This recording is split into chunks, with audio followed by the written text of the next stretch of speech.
Et salut à toi, bienvenue dans la review chez Indécent, et aujourd'hui je vais te parler d'un jeu de rôle qui me tient particulièrement à cœur. J'avais interviewé justement son auteur au Festival international des jeux de Cannes. C'est l'Empire des cerisiers, ici voilà, oh qu'il est beau, de Olivier Sanfilippo chez Arcane Asylum. Alors comme tu as pu le remarquer, cet ouvrage est assez particulier, ne serait-ce que dans sa structure, parce qu'il est édité au format paysage. Et d'ailleurs, ce format paysage n'est pas anodin parce que cela met énormément en évidence un des éléments les plus importants de cet ouvrage, à savoir les illustrations de Olivier Sanfilippo, qui sont des illustrations soit ancrées, soit en couleur.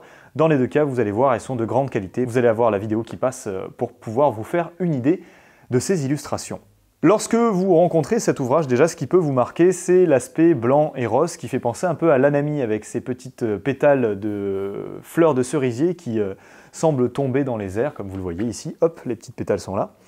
Mais également la reliure en tissu qui semble un peu renforcer l'ouvrage. Il y a également un signet blanc derrière, donc c'est un ouvrage d'assez bonne qualité. Et franchement, vous allez le voir, vu le contenu et vu la qualité de l'ouvrage, 45 €, c'est pas cher payé à mon sens. C'est vraiment un avis personnel là-dessus, je vous le dis. Et je suis pas objectif, j'adore réellement ce jeu de rôle. Donc je vais essayer de vous le vendre un maximum parce que je le kiffe un max. Alors rapidement, l'univers de jeu, comme je vous en avais parlé durant la brève et comme nous l'avions vu durant l'interview de Olivier Sanfilippo, se situe dans un univers fantastique japonisant qui va essayer quand même de s'ouvrir à d'autres influences, c'est-à-dire que ce n'est pas un univers qui est fermé, un peu comme l'univers de Rokugan dans la légende des 5 anneaux. Il y a vraiment une volonté de vous permettre d'utiliser votre imaginaire pour ressourcer finalement vos campagnes et vos scénarios et trouver des idées. D'ailleurs, on le verra un peu par la suite, il y a un passage entier qui est dédié aux inspirations et aux sources d'inspiration qui pourront vous aider pour créer vos histoires. Donc là, pour le coup, on est en plein là-dedans. Donc réellement, il va falloir opposer, ou du moins différencier strictement la légende des 5 anneaux de l'Empire des cerisiers, parce que c'est vraiment deux optiques totalement différentes. Et en ce sens, vraiment, je trouve que ce jeu de rôle a sa place dans l'ensemble des jeux de rôle qui traitent d'un Japon fantastique. Ainsi, si on résume, l'auteur va volontairement nous donner un accès à un aspect très imaginatif. Il va y avoir des ressources multiples et populaires, alors des films, des séries, des mangas, d'autres jeux de rôle aussi, qui sont agréablement cités. Il va d'ailleurs citer par exemple la légende des 5 anneaux pour dire à quel point, justement, ça peut être une source d'inspiration. Et par la suite, dans l'ouvrage, on va nous parler de la genèse de l'univers, de l'histoire un peu de cet univers. Alors rien que de très classique par contre, là c'est vraiment la création de l'univers, les divinités, les kami, etc. Et ce qu'il faut retenir vraiment si vous avez envie de pitcher un peu cet univers-là, c'est qu'il y a 3 royaumes. Le royaume des cieux, là où il y a les dieux, le royaume de la terre du milieu, et non on n'est pas dans le Seigneur des Anneaux, c'est le royaume des hommes, et le royaume des morts, et là c'est un empire un peu sordide, vous allez voir, c'est un grand ennemi, la mort. Donc après justement ce long travail sur l'histoire de l'univers du jeu, il va y avoir un petit résumé chronologique pour situer la date à laquelle se situent les personnages, c'est-à-dire à peu près au niveau de l'époque des cerisiers, donc d'où le nom de l'ouvrage, et d'ailleurs le peuple de cet univers-là s'appelle le peuple des cerisiers. Il y a dans le chapitre suivant un travail sur les différents aspects de la société d'un Japon médiéval. Alors là c'est encore très classique, on va vraiment largement s'inspirer de ça.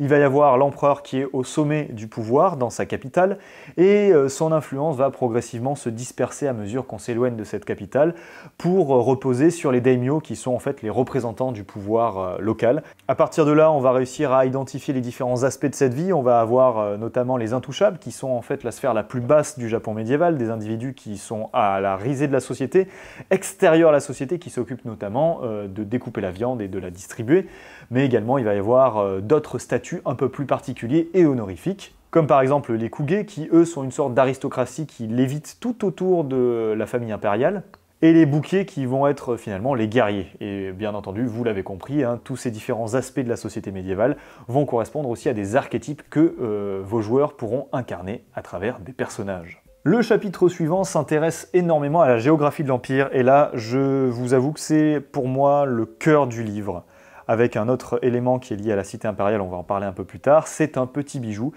Dans ce chapitre-là, chaque espace est accompagné d'une illustration en couleur qui va montrer un aspect de l'archipel japonais fantasmé de l'Empire des cerisiers. Alors j'en dis pas plus, mais chaque archipel et chaque petite île va y être décrite dans ce chapitre, avec sa population, son histoire, les habitudes sociales, et à chaque fois donc des petits encarts en sépia vont donner des anecdotes qui seront utiles pour l'ambiance, pour le maître de jeu.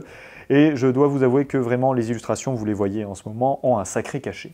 D'autres éléments vont permettre à votre maître de jeu de s'inspirer pour savoir un peu comment la vie se mène dans l'Empire du Cerisier.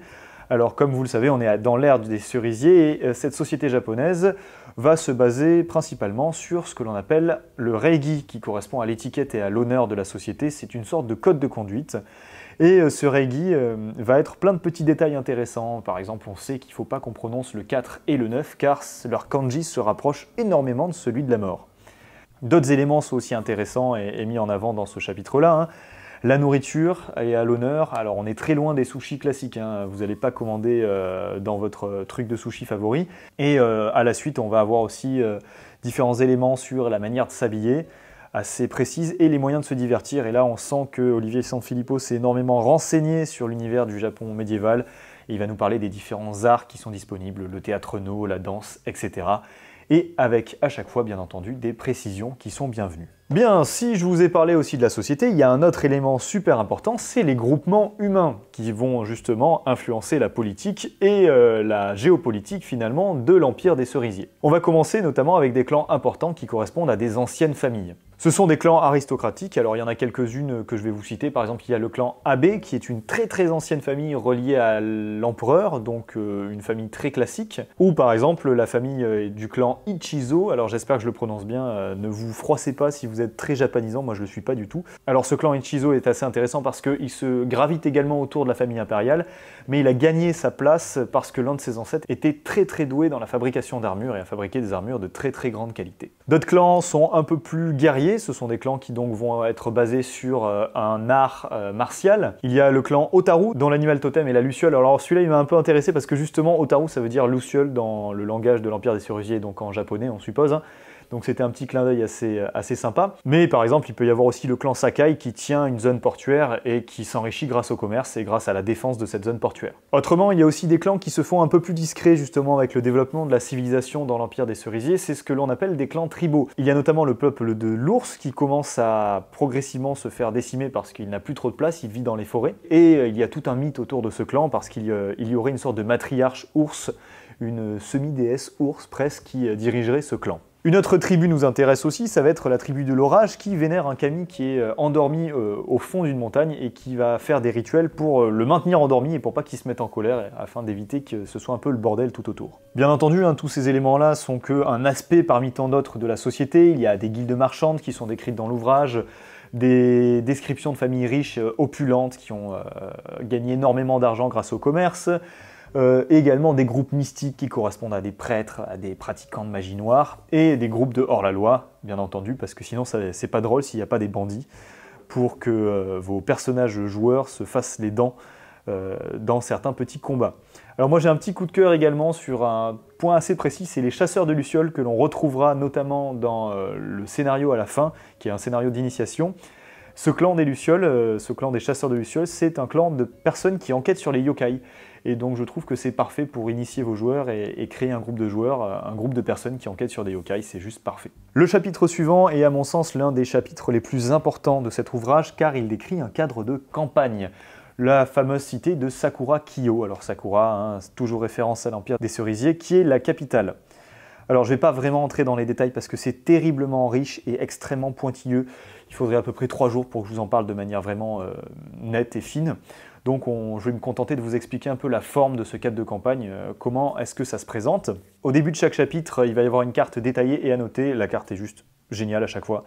C'est super classe, je trouve. Ça ressemble d'ailleurs, les dessins se rapprochent un peu, je trouve, des dessins de Boulet, c'est-à-dire des dessins assez fins. Et donc, il va y avoir un dessin de la capitale, et chaque partie de cette capitale-là, des quartiers et des zones, va être décrite, avec à chaque fois une explication sur le lieu, son fonctionnement, des anecdotes encadrées en sépia, vous le savez, hein, les personnages non joueurs qui sont majeurs avec leurs capacités, les réactions qu'ils vont avoir en fonction de différentes conditions, mais également une multitude d'idées de mise en scène et des illustrations de lieux, de personnages non joueurs. J'en bave actuellement, c'est très riche au niveau des illustrations, mais ça ne s'arrête pas là, parce que l'ouvrage vraiment ressemble à ce moment-là à un véritable guide illustré pour un lieu qui pourrait exister finalement. C'est presque même un illustré d'un jeu vidéo quasiment au niveau des illustrations, donc c'est vraiment assez enrichissant à lire. Donc il y a un tas de lieux avec des plans et à chaque fois c'est très précis et pas mal inspiré.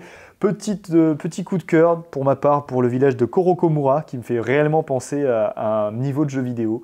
Et c'est vraiment positif là dans ma bouche, hein. Ça fait un peu rêver, c'est au cœur des montagnes. Vous le voyez là actuellement, il y a un sommet avec des pics cachés dans les nuages. Alors bien entendu, on ne s'arrête pas là au niveau de la description. Après ce cadre-là qui va décrire la cité impériale, on va avoir un petit bestiaire qui correspond aux yokai. Alors ça s'intitule Mononoke, et il va y avoir la description des différents yokai, l'explication de leurs différentes compétences et de leurs différentes capacités, également leur place dans l'Empire du Cerisier, et petit bonus bien entendu, il va y avoir un côté un peu avec les yokai, des créatures méchantes, et des créatures qui pourront servir éminemment de grands méchants pour votre campagne.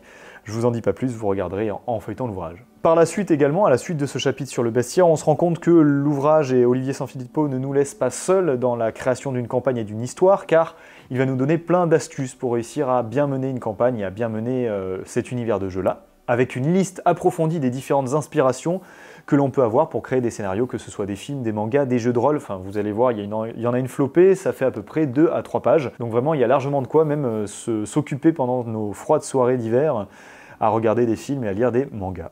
Bon voilà, univers de jeu, ambiance, géographie, c'est bien tout ça, mais qui dit jeu de rôle dit également système de jeu. Et là vous allez voir que le système de jeu de l'Empire des Cerisiers est simplissime et se veut également extrêmement ouvert. On en avait parlé hein, dans l'interview de Olivier Sanfilippo, son objectif c'était réellement de réaliser un jeu de rôle dans lequel un joueur peut créer un personnage quasiment sur mesure par rapport à son idée, sans avoir de réelles contraintes par rapport au système de jeu. Pour cela, la fiche de personnage va se diviser en plusieurs parties. La première partie va correspondre finalement à la description du personnage. Là, rien d'original, c'est vraiment qui est ce personnage, comment est-ce qu'il s'appelle, quelle est sa taille, est-ce que c'est un homme, une femme, est-ce qu'il a eu un passé un peu sordide, etc. Ensuite, on va voir ce que l'on appelle des champs. Les champs correspondent aux apprentissages du personnage, mais également à ses compétences. Et là, vous serez étonné de savoir que ces champs-là, vous pouvez les créer de toutes pièces. Ça correspond, entre guillemets, à une profession. Bien entendu, hein, vous n'êtes pas balancé dans le monde sauvage de l'Empire des Cerisiers sans aide. Hein. Il y a quelques idées, quelques exemples de champs que vous pouvez citer et créer pour votre fiche de personnage. Ça peut être par exemple être un guerrier, être un forgeron, être un notable, etc. Tous ces éléments-là vont être constitués avec un point, alors ça va de 1 à 5 à la création de votre personnage, et ces points-là seront ajoutés à 2d6 que vous lancerez lorsque vous réaliserez une action, pour réussir à vous donner plus de chances de réussir votre action si ça correspond à votre champ de compétences. Ainsi, vous remarquez, ce champ-là, ça correspond réellement à des compétences dans un jeu de rôle classique. Bien entendu, ces champs-là vont se spécialiser grâce à ce que l'on appellera, mon Dieu, c'est original, des spécialisations. Bon, c'est pas là pour être original, c'est là pour être clair. Et là, pour le coup, c'est clair. Ces spécialisations vont nous permettre de réussir à identifier plus précisément le domaine dans lequel le personnage est fort. Par exemple, vous êtes un forgeron, mais vous vous êtes spécialisé dans la forge des épées. Et bien là, vous aurez également des bonus que vous ajouterez à votre résultat de lancer de dés, les 2d6, rappelez-vous, pour savoir si vous réussissez une action ou non. On ajoute à cela les avantages et les désavantages. Bon là, c'est également très classique. Vous avez un ennemi, vous le rencontrez, vous aurez un désavantage. Vous êtes par exemple phobique à mort sur quelque chose, vous aurez un désavantage par rapport à ça. Et au contraire, les avantages correspondront aux qualités de votre personnage. On continue avec 2 éléments qui se rapprochent un tout petit peu plus du côté spirituel et de la magie, qui est un autre élément extrêmement important de l'Empire du Cerisier et surtout du système de l'Empire du Cerisier, ce que l'on appelle les voies. Les voies vont déterminer finalement la résistance psychique et mentale de votre personnage ainsi que sa volonté, et ça va se compléter avec ce que l'on appelle des aspects qui correspondent finalement à la manière avec laquelle vous allez créer de la magie. Selon votre niveau d'aspect, les points que vous avez mis là-dedans, vous allez pouvoir créer de toutes pièces des prières, des manières de fabriquer des objets magiques ou même des pouvoirs magiques en fonction justement des points que vous avez mis dans l'aspect.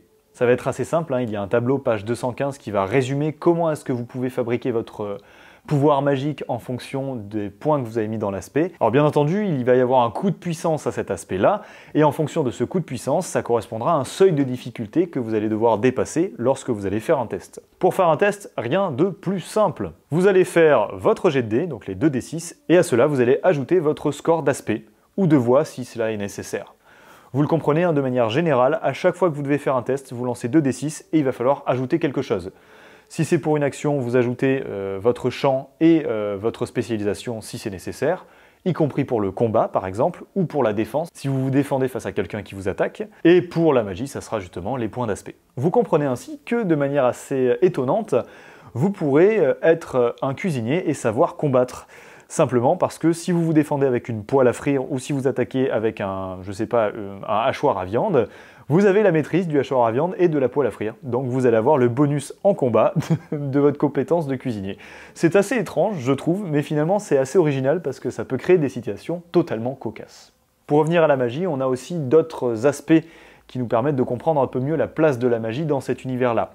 Il va y avoir donc tout ce qui est animiste, donc cette sorte de magie assez classique qui se base sur la compréhension des esprits et sur le rapport aux ancêtres, mais également l'On-Myodo, alors je le prononce pas très bien, On-Myodo, qui correspond à la maîtrise des 5 éléments. Et cette maîtrise-là va être une maîtrise très rigoureuse. Et on terminera avec la magie noire, et là c'est le bordel, vous l'avez compris, la magie de sang, une magie corrompue, qui donne énormément de puissance, mais avec de grosses contreparties. À cela s'ajoute évidemment une description du système de progression pour savoir où est-ce qu'on met les points et quand, c'est-à-dire que où est-ce que je peux mettre des points dans mon aspect, comment est-ce que j'augmente mon champ et ma spécialisation, tout ça est décrit et assuré dans cette partie-là. Bien sûr, on ajoute à cela une description des armes, une description aussi de la manière avec laquelle on va combattre. Je ne vais pas rentrer dans les détails, c'est pas réellement nécessaire. Vous avez compris le système, 2d6, on ajoute des bonus, et s'il y a une opposition, l'adversaire fait pareil, et c'est celui qui a le plus haut résultat qui remporte la manche. Bien, une fois qu'on a décrit comment est-ce qu'on joue, on va aussi décrire comment est-ce que l'on va réussir à faire une aventure dans l'Empire des Cerisiers. Et ce chapitre-là va donner des conseils pour bien mener le jeu. Et c'est aussi encore l'occasion de bien caler pour Olivier Sanfilippo de belles illustrations, mais bon, ça nous fait plaisir.